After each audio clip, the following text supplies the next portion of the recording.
Thief of Always, Chapter 26, Living Proof. The wall of mist still hovered at the edge of Hood's domain, and it was there that the survivors gathered to say their farewells. None quite knew what adventures lay on the other side of the mist, of course. Each of the children had come into the house from a different year. Would they all find that age, give or take a month or two, awaiting them on the other side? Even if we don't get the stolen years back, Lulu said as they prepared to step into the mist, we're free because of you, Harvey. There were murmurs of thanks from the little crowd and a few grateful tears. Say something, Wendell hissed to Harvey. Why? Because you're a hero. I don't feel like one. So tell them that. Harvey raised his hands to hush the murmurs. I just want to say, we'll probably all forget about being here in a little while, a few of the children said. No, we won't, or we'll always remember you, but Harvey insisted. We will, he said. We'll grow up and we'll forget, unless what? Asked Lulu. Unless we remind ourselves every morning, or make a story of it and tell everyone we meet. They won't believe us, said one of the children. That doesn't matter, said Harvey. We'll know it's true, and that's what counts. This met with approval from all sides. Now, let's go home, said Harvey. We've wasted too much time here already. Wendell nudged him in the ribs as the group dispersed. What about telling them you're not a hero? He said. Oh, yeah, said Harvey with a mischievous smile. I forgot about that. The first of the children were already braving the wall of mist, eager to put the horrors of Hood's prison behind them as soon as possible. Harvey watched them fading with every step they took and wished he'd had a moment to talk to them, to find out who they were and why they'd wandered into Hood's grip. Had they been orphans with no other place to call home, or runaways like Wendell and Lulu, or simply bored with their lives the way he'd been bored and seduced by illusions? He would never know. They were disappearing one by one until there was only Lulu, Wendell, and himself left on the inside of the wall. Well, Wendell said to Harvey, if time really is set to rights out there, then I'm going back a few more years than you. That's true. If we meet again, I'm going to be a lot older. You may not even know me. I'll know you, Harvey said. Promise? Said Wendell. I promise. With that, they shook hands, and Wendell made his departure into the mist. He was gone in 3 strides. Lulu sighed heavily. Have you ever wanted 2 things at the same time? She asked Harvey. But you knew you couldn't have both of them? Once or twice, said Harvey. Why? Because I'd like to grow up with you and be your friend, she replied. But I also want to go home. And I think in the year that's waiting for me on the other side of that wall, you haven't even been born. Harvey nodded sadly, glancing back toward the ruins. I guess we do have one thing to thank Hood for. What's that? We were children together, he said, taking hold of her hand. At least for a little while. Lulu tried to smile, but her eyes were full of tears. Let's go together as far as we can, Harvey said. Yes, I'd like that, Hulu replied. And hand in hand, they walked toward the wall. At the last moment before the mist eclipsed them, they looked around at each other, and Harvey said, home. Then they stepped into the wall. For the first stride, he felt Lulu's hand in his, but by the second stride, it had grown faint, and by the third, when he stepped out into the street, it and she had gone completely, delivered back into the time from which she'd stepped all those seasons ago. Harvey looked up at the sky. The sun had set, but its pinkish light still found the ribs of cloud laid high above him. The wind was gusty and chilled the sweat of fear and exertion on his face and spine. Teeth chattering, he started home through the darkening streets, uncertain what awaited him. It was strange that after so many victories, the simple business of walking home should defeat him. But defeat him it did. After an hour of wandering, his wits and strength, which had preserved him from every terror Hood could conjure, failed him. His head began to spin, his legs buckled beneath him, and he fell down on the sidewalk, exhausted. Luckily, 2 passerby took pity on him and gently asked him where he lived. It was dangerous, he vaguely recalled, to trust his life to 2 total strangers, but he had no choice. All he could do was give himself over to their care and hope that the world he'd returned to still had a little kindness in it. He woke in darkness, and for one heart-stopping moment, he thought the black lake had claimed him after all, and he was down in its depths, a prisoner. Crying out in terror, he sat up, and to his infinite relief, saw the window at the bottom of his bed, the curtains slightly parted, and heard the light patter of rain upon the sill. He was home. He swung his legs out of bed and stood up. His whole body ached as though he'd gone 10 rounds with a heavyweight boxer, but he was strong enough to hobble to the door and open it. The sound of 2 familiar voices drifted up from the bottom of the stairs. "I'm just happy he's home," he heard his mom say. "So am I," said his dad, "but we need some explanations." "We'll get them," his mom went on, "but we shouldn't push him too hard." Clinging to the banisters as he went, Harvey started down the stairs while his mom and dad continued to talk. "We need to find out the truth quickly," his father said. "I mean, suppose he was involved with something criminal." "Not Harvey." "Yes, Harvey. You saw the state of him, blood and dirt all over him. He's not been out picking roses, that's for sure." At the bottom of the stairs, Harvey halted, a little afraid to face the truth. Had anything changed, or were the 2 people just out of sight, still old and frail?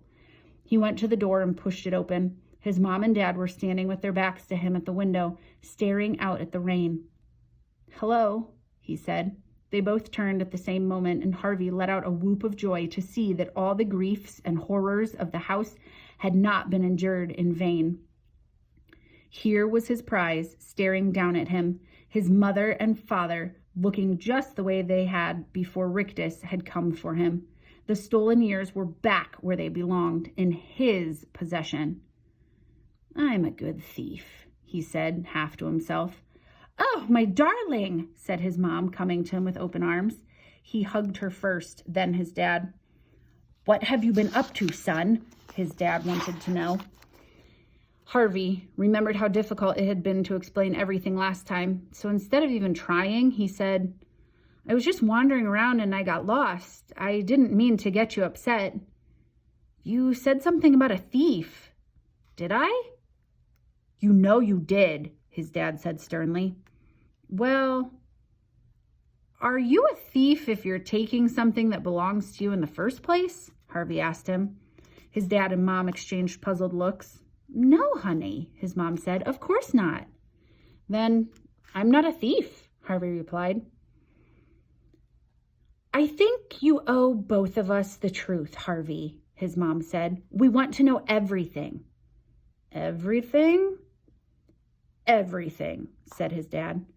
So he told them the whole tale, just as they'd asked, right from the beginning, and if their expressions had been doubtful the last time he'd related his adventures, they were incredulous now. "Do you really expect us to believe all of this?" his father broke in while Harvey was talking about meeting Hood in the attic. "I can take you to the house," Harvey said, "or what's left of it. I couldn't find it last time because it hid itself from grown-ups, but Hood's gone, so there's no magic left to hide it with." Once again, his mom and dad exchanged baffled looks. "If you can find this Hood house," his father said, "we'd both like to see it."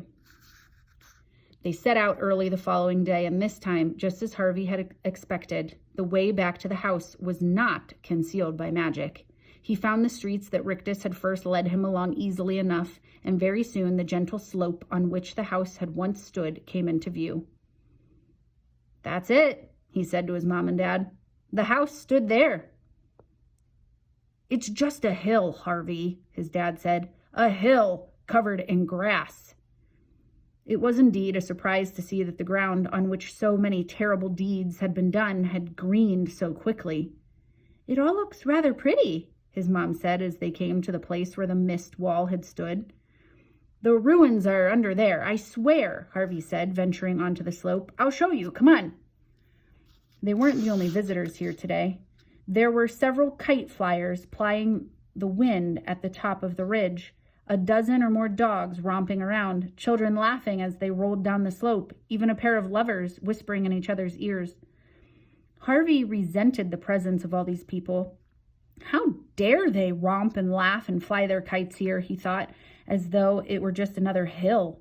He wanted to tell them all that they were cavorting on the ruins of a vampire's house and see how quickly that wiped the smiles off their faces.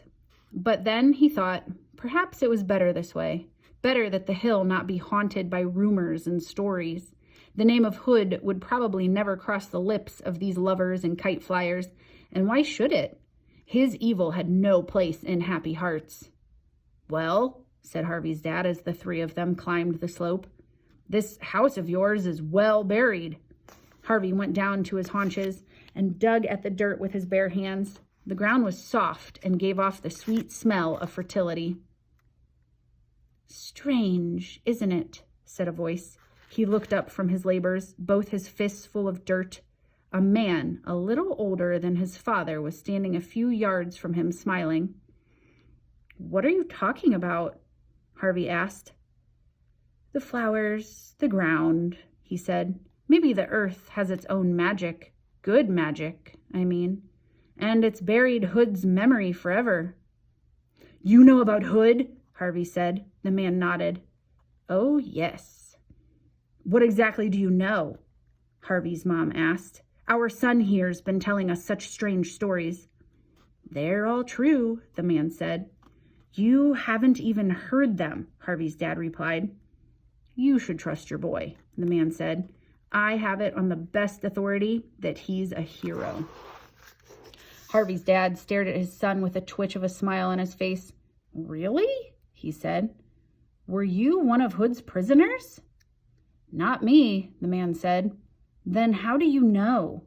The man glanced over his shoulder, and there at the bottom of the slope stood a woman in a white dress. Harvey studied this stranger, trying to make out her face, but her wide-brimmed hat kept her features in shadow.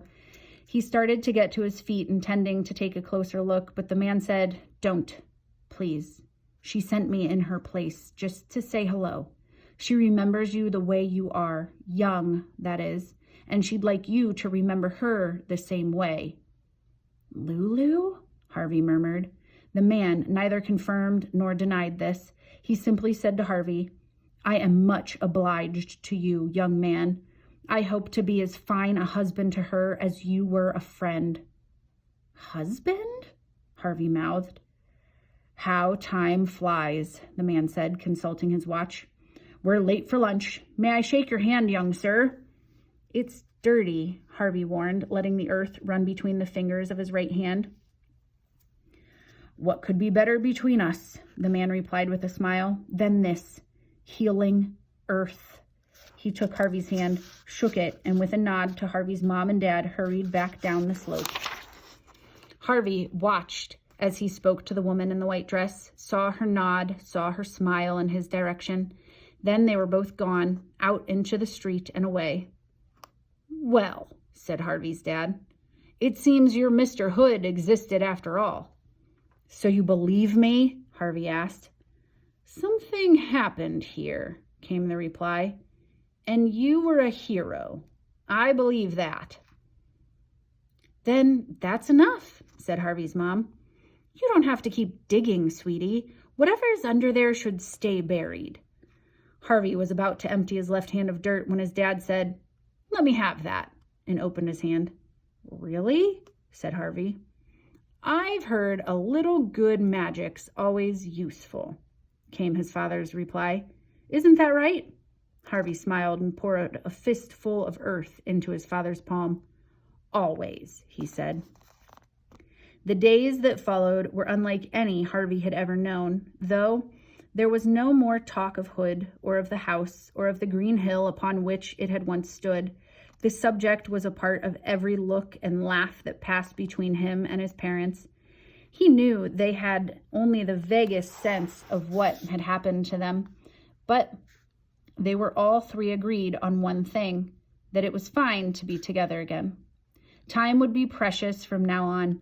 It would tick by, of course, as it always had, but Harvey was determined he wouldn't waste it with sighs and complaints.